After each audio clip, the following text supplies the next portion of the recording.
Bismillahirrahmanirrahim. Dalam surah Al-Ahzab ayat 21 dijelaskan bahwa sesungguhnya telah ada pada diri Rasulullah itu suri tauladan yang baik bagimu, yaitu bagi orang yang mengharap rahmat Allah dan pada tangan hari kiamat, dan dia banyak menyebut Allah.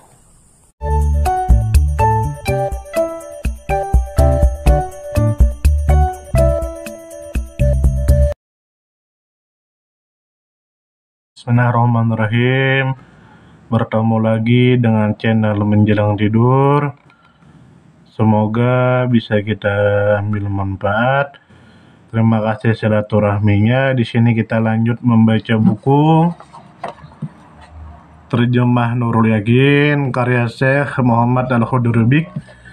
Semoga bisa kita ambil manfaat untuk menambah kecintaan kita kepada Nabi Muhammad SAW, karena tidak mungkin kita cinta kepada beliau kecuali dengan mengingat beliau, kecuali kita mengenal beliau. Sangat banyak buku yang mengenalkan tentang Rasulullah, tapi di sini kita membaca buku Terjemah Nurul Yakin. Semoga kita bisa mengambil manfaat dengan mengetahui perjalanan kehidupan Nabi Muhammad. Walaupun sangat banyak referensi yang lain, kita cukup dengan buku ini. Kita lanjut dengan Bismillahirrahmanirrahim. Atabah pergi menemui Rasulullah yang pada saat itu sedang menjalankan sholatnya. Lalu Atabah berkata, "Hai anak saudaraku, sesungguhnya engkau di kalangan kami, seperti yang telah engkau ketahui sendiri, termasuk orang yang memiliki nasab dan kedudukan terhormat. Sesungguhnya engkau telah mendatangi kaum engkau dengan membawa perkara yang besar. Engkau telah memecah belah persatuan mereka, dan engkau telah membodoh-bodohkan orang-orang pandai mereka, dan engkau telah mencela Tuhan-Tuhan mereka serta agama mereka, dan engkau telah mengingkar terhadap nenek moyang mereka. Sekarang dengarlah perkataanku. Aku menawarkan kepada engkau beberapa hal agar engkau mempertimbangkannya. Barangkali saja engkau mau menerima sebagian daripadanya."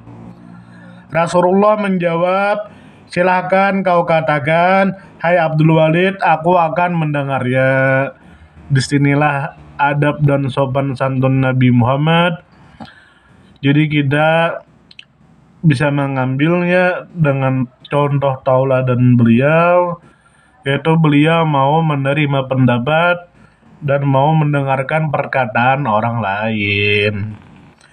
Jadi jika kita mempunyai kedudukan sebagai ustadz, kiai, pendakwah, big boss, punya karyawan banyak, maka kita contoh perilaku Rasulullah dengan menerima pendapat, menerima saran,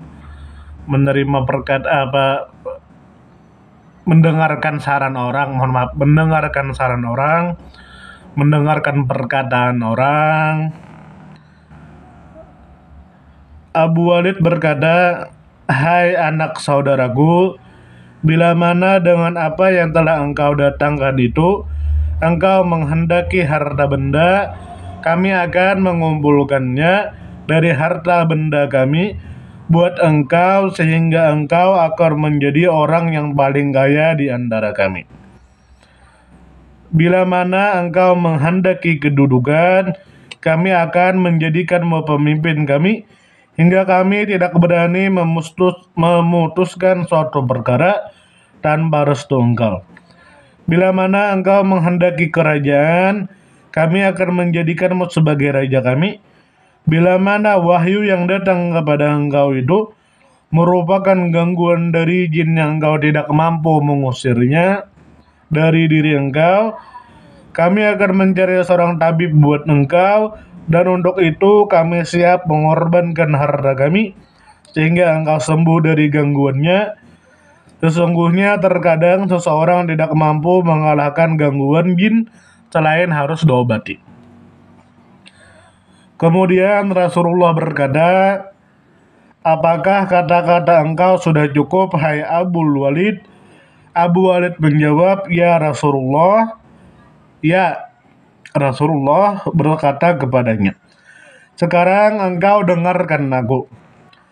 Lalu Rasulullah Shallallahu Alaihi Wasallam membacakan ayat-ayat pertama dari surah Fussilat. Fussilat yang artinya dengan menyebut nama Allah yang Maha Pengasih lagi Maha Penyayang. Hamim, diturunkan dari Tuhan yang Maha Pengasih lagi Maha Penyayang. Kitab yang dijelaskan ayat-ayatnya, yakni bacaan dalam bahasa Arab untuk kaum yang mengetahui, yang membawa berita gembira dan yang membawa peringatan. Tetapi kebanyakan mereka berpaling daripadanya. Maka mereka tidak mau mendengarkan mendengarkan.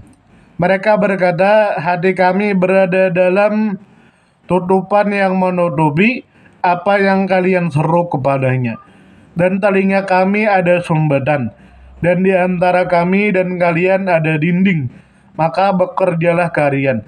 Sesungguhnya kami bekerja pula. Katakanlah bahwasanya aku hanyalah seorang manusia seperti kalian. Diwahyukan kepadaku bahwasanya Tuhan kalian adalah Tuhan yang Maha Esa, maka tetaplah pada jalan yang lurus menuju kepadanya, dan mohonlah ampun kepadanya, dan kecelakaan yang besarlah bagi orang-orang yang mempersekutukannya. Itu orang-orang yang tidak menunaikan zakat, dan mereka kafir akan adanya kehidupan akhirat. Sesungguhnya orang-orang yang beriman dan mengerjakan amal yang soleh itu mendapat pahala yang tiada putus-putusnya. Katakanlah, sesungguhnya patutlah kafir kepada yang menciptakan bumi dalam dua masa, dan kalian adakan sekutu-sekutu baginya. Yang bersifat demikian itulah Rabb semesta alam, dan Dia menciptakan di langit ini gunung-gunung yang kokoh di atasnya. Dia memberkahinya, dan Dia menentukan padanya kadar makanan penghuninya dalam 4 masa. Penjelasan itu sebagai jawaban bagi orang-orang yang bertanya. Kemudian Dia menuju kepada penciptaan langit, dan langit itu masih merupakan asap.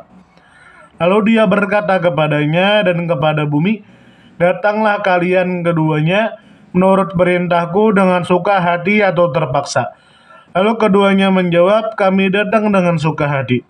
Maka Dia menjadikannya 7 langit dalam 2 masa, dan Dia mewahyukan pada tiap-tiap langit urusannya. Dan kami hiasi langit, mewahyukan pada tiap-tiap langit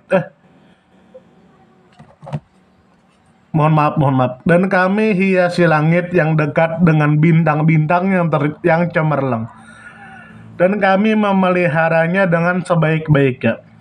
Demikianlah ketentuan yang Maha Perkasa lagi Maha Mengetahui. Jika mereka berpaling, maka katakanlah, aku telah memperingatkan kalian dengan petir, seperti petir yang menimpa kaum Ad dan kaum Samud. Ketika Rasul datang kepada mereka dari depan dan dari belakang mereka dengan menyerukan, janganlah kalian menyembah selain Allah. Mereka menjawab, kalau Rabb kami menghendaki, tentu Dia akan menurunkan malaikat-malaikatnya. Maka sesungguhnya kami kafir kepada wahyu yang kamu diutus membawanya. Quran surah Fussilat ayat 1 sampai 14. Kemudian Atabah menutup mulut Rasulullah dengan tangannya seraya memohon supaya Rasulullah menghentikan bacaan itu demi hubungan silaturahmi kekerabatan di antara dirinya dengan Rasulullah.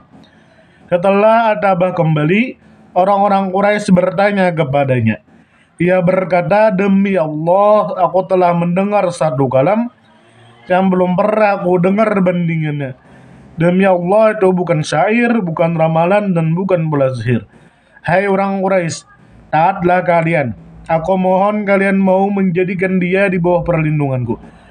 Biarkanlah Muhammad dan apa yang sedang dia lakukan. Dan jika kalian tidak suka, janganlah kalian bergaul dengannya. Demi Allah, sungguh dalam kalam tersebut yang baru aku dengar itu terkandung berita yang besar. Bila dia dikalahkan orang-orang Arab selain kabilah Quraisy, berarti kalian tidak usah bersusah payah menghadapinya. Cukup hanya dengan orang-orang selain kalian. Bila mana ternyata ia menang atas orang-orang Arab yang lain, maka kejayaanlah berarti sama juga dengan kejayaan kalian kaum Quraisy. Mereka menjawab, sungguh kamu ini telah terkena sihir Muhammad. Atabah berkata, ini hanya pendapatku sendiri. Setelah peristiwa itu, kaum Quraisy mengajak Rasulullah sama-sama menyembah apa yang mereka sembah, dan mereka pun akan bersama-sama pula menyembah apa yang disembah oleh Rasulullah. Lalu Allah menurunkan firman-Nya sehubungan dengan peristiwa ini, yaitu surah Al-Kafirun ayat 1-6 yang artinya, katakanlah hai orang-orang kafir, aku tidak akan menyembah apa yang kalian sembah, dan kalian bukan penyembah Tuhan yang aku sembah, dan aku tidak pernah menjadi penyembah apa yang kalian sembah, dan kalian tidak pula menjadi penyembah Tuhan yang aku sembah. Untuk kalianlah agama kalian dan untukkulah agamaku. Quran surah Al-Kafirun ayat 1-6. Janganlah kalian menduga bahwa aku mau mengabulkan permintaan kalian untuk melakukan kemusyrikan terhadap Allah. Setelah peristiwa itu, mereka berputus asa untuk memujuk Rasulullah. Akhirnya mereka meminta supaya Rasulullah menghentikan bacaan Al-Quran yang mengandung celaan terhadap berhala-berhala sesembahan mereka, karena hal itu sangat mereka benci. Kemudian mereka meminta Rasulullah agar membaca ayat Al-Quran selain itu atau menggantinya dengan yang lain. Sebagai jawaban atas permintaan mereka, lalu Allah menurunkan firman-Nya, Quran surah Yunus ayat 15, yang artinya, katakanlah, tidaklah patut bagiku menggantinya dari pihak diriku sendiri. Aku tidak mengikuti kecuali apa yang diwahyukan kepadaku. Ada peristiwa yang jarang terjadi antara Rasulullah dengan orang Quraisy. Peristiwa itu dapat dijadikan pelita bagi orang yang menganggap remeh terhadap orang yang lemah. Pada suatu hari, Rasulullah sedang menghadapi para pemimpin kabilah Quraisy dalam rangka mengajak mereka hadapi para pemimpin kabilah Quraisy. Dalam rangka mengajak mereka untuk masuk Islam, sambil membeberkan Al-Quran dan ajaran agama Islam kepada mereka. Pada saat yang bersamaan datang pula menghadap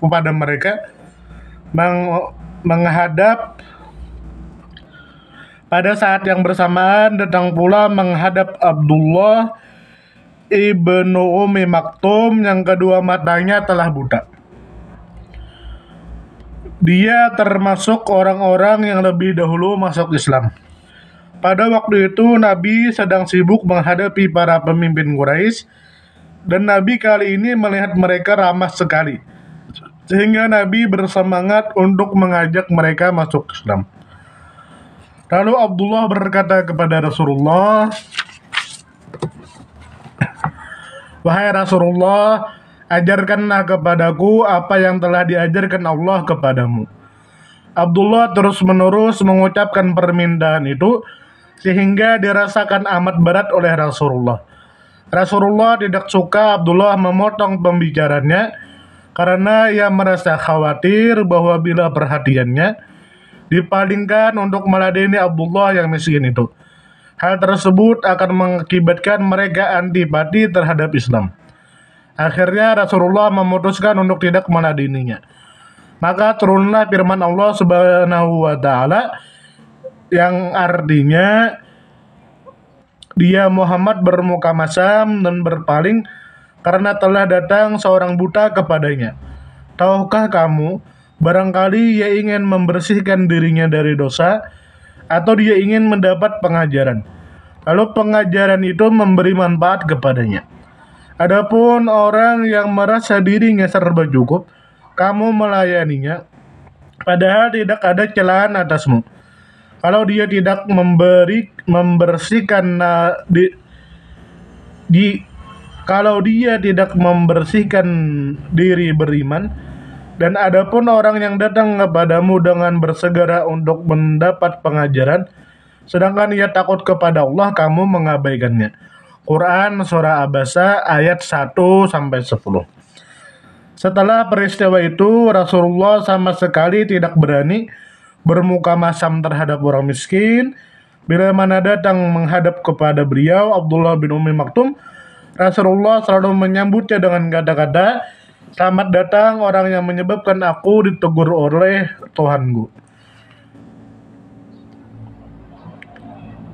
Sampai di sini, semoga bisa kita ambil manfaat dari buku ini dan kita bisa mengetahui perjalanan Rasulullah dalam menyebarkan agama Islam, sehingga membuat kita semakin cinta kepada beliau dan semakin kuat iman kita kepada agama Islam, karena kita sangat enak agama Islam karena orang tua kita Islam, atau memang karena kita melakukan riset lalu masuk Islam. Tidak seperti zaman dulu yang masuk Islam itu sangat sulit, harus disiksa dulu dan lain sebagainya. Kita harus berterima kasih kepada Rasulullah dan kepada para sahabat yang sudah memperjuangkan agama Islam, sehingga kita di zaman sekarang enak saja di agama Islam. Sampai di sini, semoga kita akan bertemu lagi di hari selanjutnya. Terima kasih silaturahminya, dan semoga kecintaan kita bertambah kepada Nabi Muhammad SAW. Assalamualaikum warahmatullahi wabarakatuh.